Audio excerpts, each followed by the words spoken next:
একজন বিবাহিত নারী যার সুন্দর একটা সংসার আছে, স্বামী সন্তান নিয়ে জীবনটা যার বাইরে থেকে দেখতে একেবারে নিখুঁত মনে হয়, সেই নারী কেন চুপিসারে অন্য একজন পুরুষের প্রতি দুর্বল হয়ে পড়ে? এটা কি কেবলই একটা ভুল সিদ্ধান্ত, নাকি এর পেছনে লুকিয়ে আছে এমন কিছু না বলা কষ্ট, এমন কিছু অপূর্ণতা যা তাকে ধীরে ধীরে ঠেলে দেয় এক অচেনা পথের দিকে? এই প্রশ্নটা আমাদের অনেকের মনেই ঘোরে, কিন্তু আমরা সহজে উত্তর খুঁজে পাই না। আজ আমরা কোনো দোষারোপের খেলা খেলব না, বরং সেই গভীর কারণগুলো খোঁজার চেষ্টা করব যা একটা সুন্দর সম্পর্ককে ভেতর থেকে ফাঁকা করে দেয়। বন্ধুরা, আজ আমরা এমন একটা বিষয় নিয়ে কথা বলবো যা নিয়ে সমাজে অনেক কানাঘুষা হয়, কিন্তু খোলামেলা আলোচনা খুব কমই হয়। অনেকের মনেই প্রশ্ন জাগতে পারে, আমি তো আমার স্ত্রীকে যথেষ্ট ভালোবাসি, তাহলে ভালোবাসার পরও সে কেন অন্যের প্রতি আকৃষ্ট হয়? চলুন আজ এই জটিল কিন্তু সত্যি বিষয়টা নিয়েই কথা বলি। আমরা ধাপে ধাপে সেই কারণগুলো বোঝার চেষ্টা করব যা একজন বিবাহিত নারীকে পরপুরুষের প্রতি আকৃষ্ট করে তোলে। প্রথম কারণ, আবেগগত চাহিদার অপূর্ণতা। একজন নারী যখন বিয়ে করে সংসার শুরু করে, তখন সে শুধু একটা ছাদ বা আর্থিক নিরাপত্তা চায় না, সে খোঁজে একজন সঙ্গী, একজন বন্ধু যার কাছে সে মন খুলে সব কথা বলতে পারবে। সে এমন একজনকে চায় যে তার চোখের ভাষা বুঝবে, তার না বলা কষ্টের ভেতরটা পড়তে পারবে এবং কঠিন সময় কোনো প্রশ্ন না করে চুপচাপ পাশে এসে শক্ত করে হাতটা ধরবে। কিন্তু বিয়ের পর যখন স্বামী দিনের পর দিন নিজের কাজ, অফিস আর বাইরের দুনিয়া নিয়ে ব্যস্ত হয়ে পড়ে, তখন সে নিজের অজান্তেই স্ত্রীকে উপেক্ষা করতে শুরু করে। স্ত্রীর অনুভূতি, তার ক্লান্তি, তার একাকিত্ব, এমনকি তার ছোট ছোট আনন্দগুলো যখন স্বামীর চোখ এড়িয়ে যায়, তখন সেই নারীর ভেতরে জন্ম নেয় এক গভীর নিঃসঙ্গতা। এই একাকিত্ব বাইরে থেকে দেখা যায় না, কিন্তু এটা ভেতর থেকে তাকে ধীরে ধীরে ফাঁকা করে দেয়। ঠিক এই সময় যদি অন্য কোনো পুরুষ এসে তাকে একটু সহানুভূতি দেখায়, তার কথা মন দিয়ে শোনে বা ছোট করে জিজ্ঞাসা করে, তুমি কেমন আছো আজ, তখন সেই সাধারণ প্রশ্নটাই তার হৃদয়ে গিয়ে বাজে। তার মনে হয় বহুদিন পর কেউ তাকে দেখল, তার অনুভূতিকে গুরুত্ব দিল। আর এভাবেই শুরুটা হয়।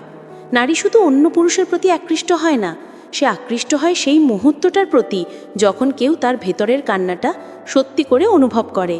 এটা কোনো দোষ নয়, এটা একটা আবেগগত শূন্যতা যা পূরণ না হলে সবচেয়ে শক্ত সম্পর্ক ভেতর থেকে নড়বড়ে হয়ে যায়।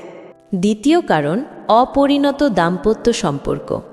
সব সম্পর্কই ভালোবাসা দিয়ে শুরু হয়। শুরুতে থাকে অনেক স্বপ্ন, চোখে চোখে কথা আর একসাথে পথ চলার আশা। কিন্তু বিয়ের পর দিন, মাস, বছর পেরিয়ে গেলে অনেক সম্পর্কে ভালোবাসার জায়গায় চলে আসে শুধুই অভ্যাস আর দায়িত্ব। আর এই অভ্যাসটাই ধীরে ধীরে অবহেলায় পরিণত হয়। যখন একজন স্বামী শুধু দায়িত্বগুলোই বোঝে, কিন্তু স্ত্রীর ভেতরের মানুষটাকে আর খুঁজে দেখে না, তখন সেই নারীর মনে একটা প্রশ্ন জাগে, আমি কি শুধু সংসারের কাজের মেশিন, নাকি আমি একজন মানুষও? তার মনে হতে থাকে তার নিজের কোনো অস্তিত্ব নেই। তার ভূমিকা কেবল রান্না করা, সন্তানের যত্ন নেওয়া আর সংসারের সব দায়িত্ব পালন করা। একটা সময় আসে যখন রাতে এক ছাদের নিচে থেকেও তারা দুজন অনেক দূরের মানুষ হয়ে পড়ে। তাদের আলাপে তখন শুধু প্রয়োজন থাকে, ভালোবাসার উষ্ণতা থাকে না, স্পর্শে থাকে না কোনো আন্তরিকতা। এই ফাঁকা জায়গাগুলো যখন একটা সম্পর্কে তৈরি হয়, তখন নারী তার অনুভূতির আশ্রয় খোঁজে। আর সেই আশ্রয় যদি স্বামী না হয়, তাহলে অনেক সময় অন্য কেউ হয়ে ওঠে সেই শ্রোতা, সেই বোঝদার মানুষ। যে ভুলের কারণে স্ত্রীরা স্বামীর থেকে দূরে সরে যায়, তার মধ্যে অন্যতম হলো এই মানসিক দূরত্ব। একজন নারী ভুল চায় না, সে শুধু ভালোবাসা, সম্মান আর বোঝাপড়া চায়, যা তার প্রাপ্য ছিল কিন্তু সে পায়নি। তৃতীয় কারণ, শ্রদ্ধাশীল আচরণের দুর্বলতা। একজন নারী যখন কারো স্ত্রী হয়ে ওঠে, তখন সে শুধু প্রেমিকা থাকে না, সে হয়ে ওঠে সংসারের মেরুদণ্ড, ঘরের আলো আর সম্ভবত সবচেয়ে বেশি পরিশ্রম করা মানুষটা। কিন্তু আশ্চর্যের বিষয় হলো, সেই সবচেয়ে কম প্রশংসা পায়।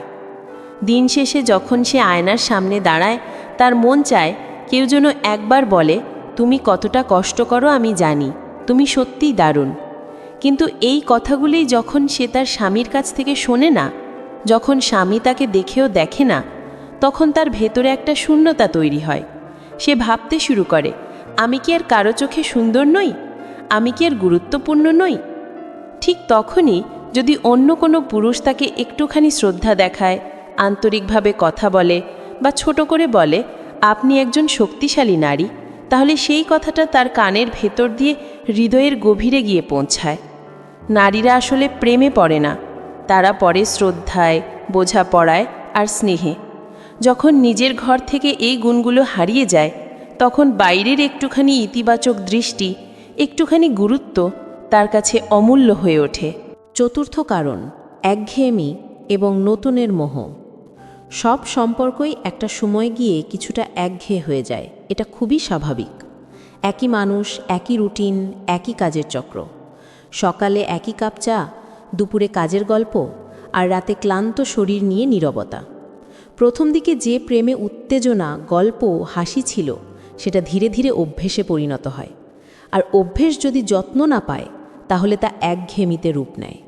অনেক নারী এই একঘেয়েমির চক্রে পড়ে নিজেদের হারিয়ে ফেলেন। তারা ভাবতে শুরু করেন, আমার জীবনে কি আর নতুন কিছুই নেই?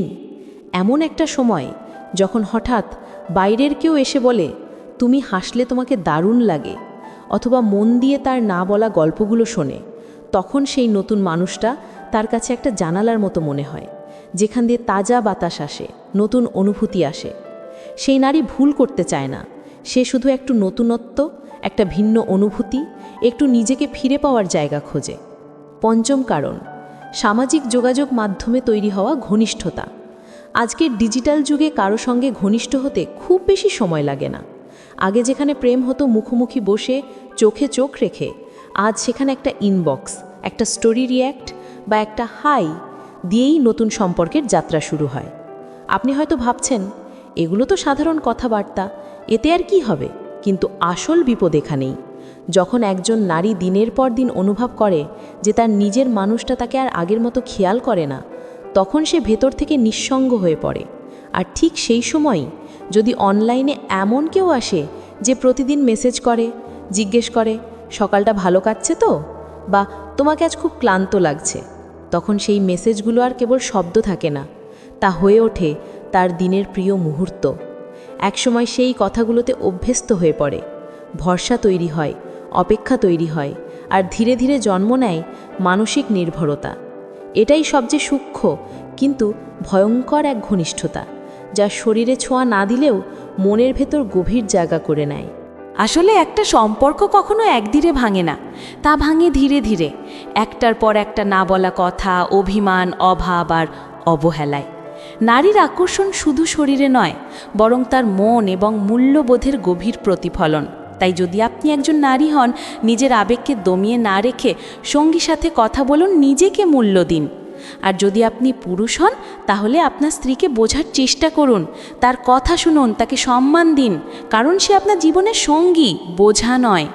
এই আলোচনাটা যদি আপনার ভাবনাকে একটু নাড়া দিয়ে থাকে, যদি মনে হয় এই কথাগুলো আমাদের সবারই ভাবা উচিত, তাহলে ভিডিওটা অবশ্যই লাইক করুন। আপনার একটা লাইক আমাকে এই ধরনের বাস্তব বিষয় নিয়ে আরও ভিডিও বানাতে উৎসাহিত করবে। আর এই রকম গভীর এবং প্রয়োজনীয় আলোচনা নিয়মিত শুনতে চাইলে আমার চ্যানেল সাবস্ক্রাইব করে পরিবারের একজন হয়ে যান। আপনার মতে এই সমস্যা থেকে উত্তরণের উপায় কী হতে পারে, কমেন্টে জানাতে ভুলবেন না। আমি আপনাদের সব কমেন্ট পড়ি। ধন্যবাদ।